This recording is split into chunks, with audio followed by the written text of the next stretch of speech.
Well, the Young Justice news keeps coming at us super duper fast, and we've got this first piece of promotional art, and although we talked about it a little bit, after looking at it, there is all kinds of really cool details we can dive into. So let's take a couple minutes to do a full breakdown of this Season 4 promotional art, talk about what we see and what might be going on in the show. Now before we dive in, make sure you hit that like and subscribe button and ring the bell for all the updates. Also, don't forget about the giant giveaway. We got this PlayStation 5 to give away at 25,000 subscribers. All you need to do to get in on the giveaway is be a subscriber and leave a comment.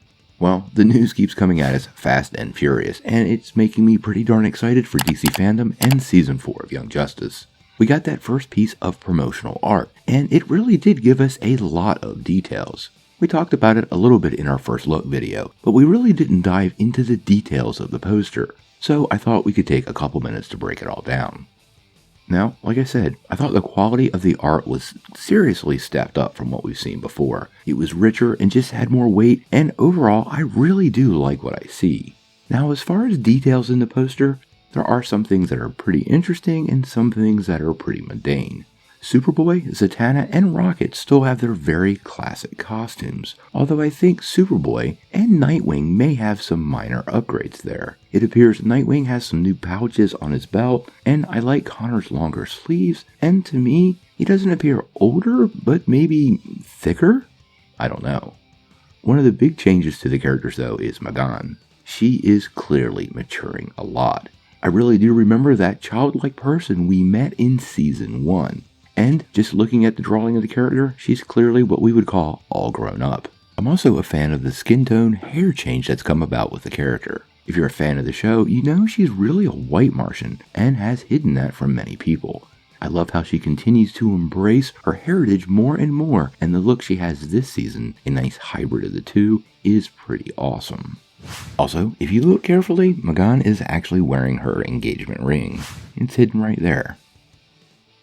Now, it does appear though, Artemis is still in Tigress mode. She adopted this costume in Season 1 when she went undercover and hasn't really relinquished it since.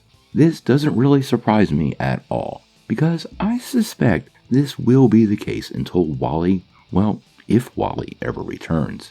I'm pretty sure in her own character's art, it's kind of symbolic, and I don't expect her to take off that particular costume anytime soon. As for Calder, he appears to be still in Aquaman Orange, which suggests to me he is still holding that title this season. Quite honestly though, I wouldn't be surprised to see him step down from the Justice League or even relinquish the title of Aquaman to go back and work with his older team depending on what circumstances arise in the upcoming season. I always felt like you could clearly tell Calder missed his old friends on that team. Now, the characters are all pretty cool, but it's the other elements in the poster that really get me going. First and foremost, let's talk about those portals beside Artemis and Calder. Now, we know from the last video we did and Greg Weisman's interview with Collider that Halo will be getting a big part this season. I have to think these are direct callouts to her and her powers. It actually looks like the rainbow colors of her power set has been incorporated into what looks like boom tubes to me, which, since we know Apocalypse is part of the upcoming season, could be very, very interesting.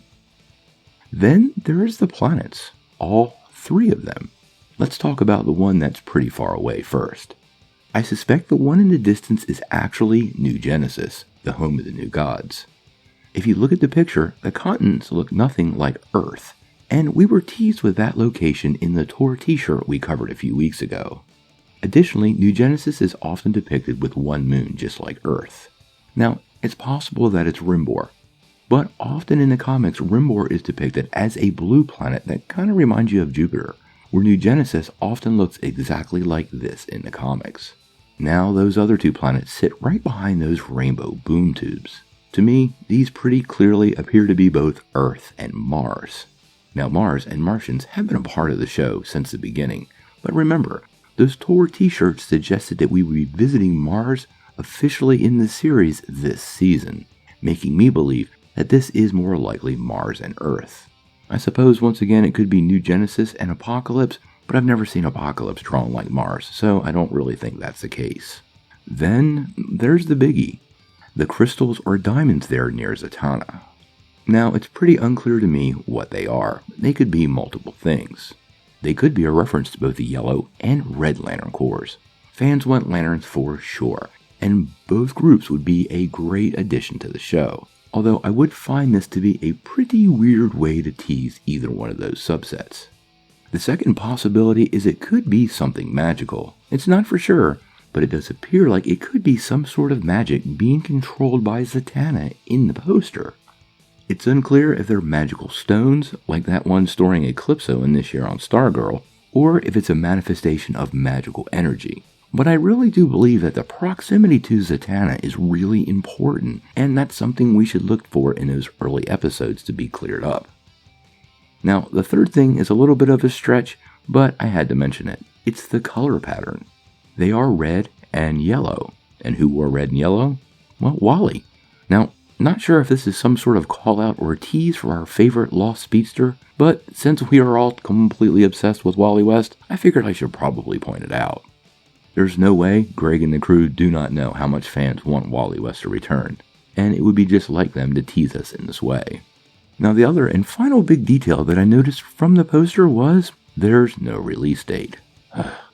More than likely, that's on purpose. DC Fandom is about a week away, so I imagine they are holding that release date, at least the official announcement of the release date, until DC Fandom happens. Now, I looked over the poster a little more, and I don't really see any additional details of note, but if you notice something, make sure you let me know. I want to give a little shout out to our fan, Volatic, who actually pointed out several of these things early on and sent me on a path of research. I appreciate it, man. So, what do you guys think of the first poster for Young Justice Season 4 Phantoms? And do you have any theories on any of these other elements in the poster that might suggest what's going on in Season 4? Sound off in the comments below. If you like this video, make sure you press like, click subscribe, and if you don't ring that bell, you're not getting any updates.